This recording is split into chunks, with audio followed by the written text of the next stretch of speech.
நமது தேகத்தின்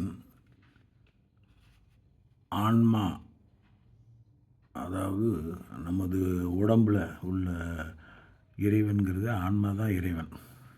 அதைத்தான் தேகத்தின் அரசன் ஆன்மா, ஆன்மாவின் தலைவன் இறைவன்.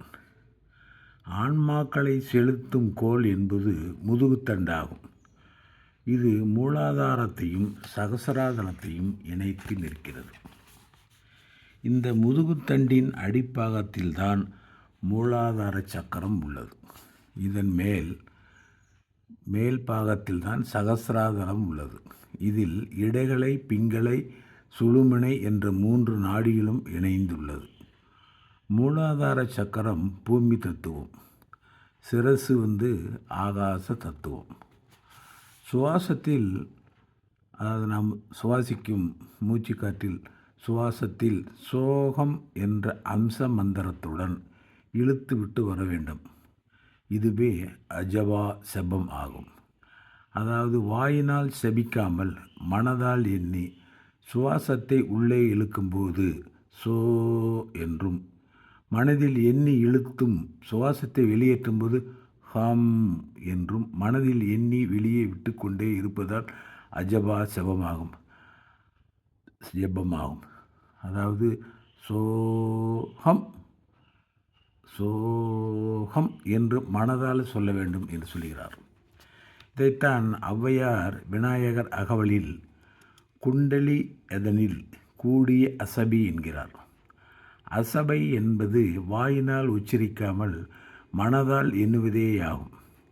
இப்படி சுவாசக்கதியை மேலேயும் கீழேயும் ஏற்றி இறக்கி கொண்டு மேலே சொல்லியபடி சோகம் மந்திரங்களையும் இணைத்து தியானம் செய்து கொண்டிருந்தால் எல்லா விதமான சித்துக்களும் அடையலாம். இறைவனை தொடர்பு கொள்ளலாம். இறைவன் ஜீவாத்மாக ஒவ்வொரு ஜீவனிலும் உள்ளது. அதனை உணர அஜபா செபம் உதவி செய்கிறது. ஆகவே அஜபா செபத்தினால் சிற்றொளியை பேரொளியாக மாற்றி இறைவனின் பேரொளியை புருவ மத்தியில் உணர்ந்து வந்தால் எல்லா சித்துக்களையும் அடையலாம் என்கிறார் மாணிக்கவாசகர்.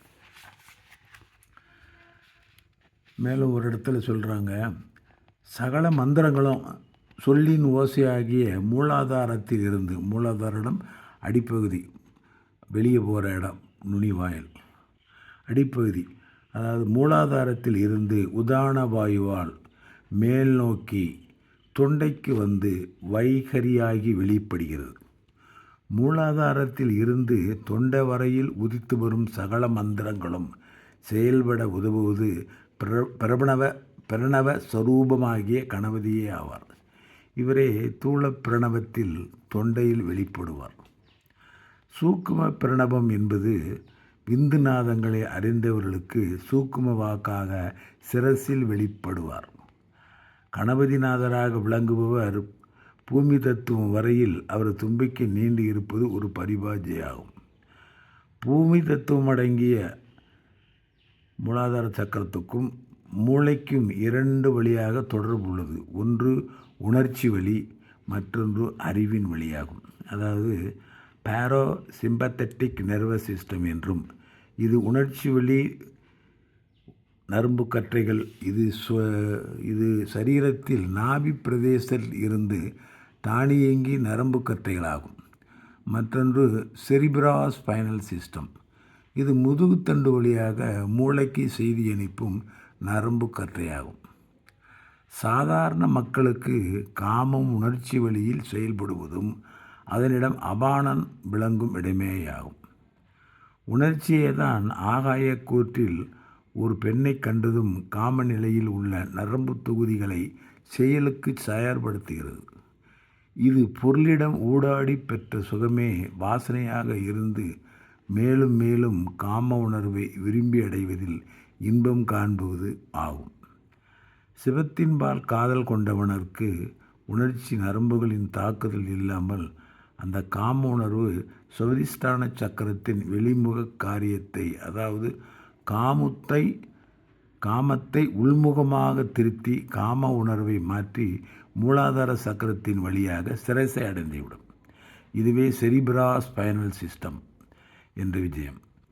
முதுகுத்தொண்டு வழியே சிரசை அலையும் வழி இதுதான்.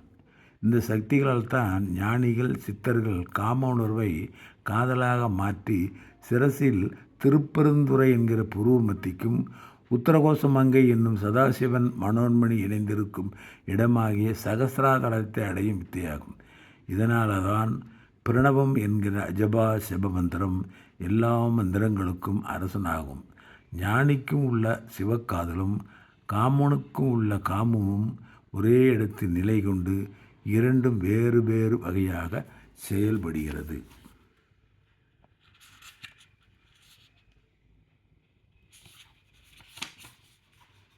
நன்றி, வணக்கம்.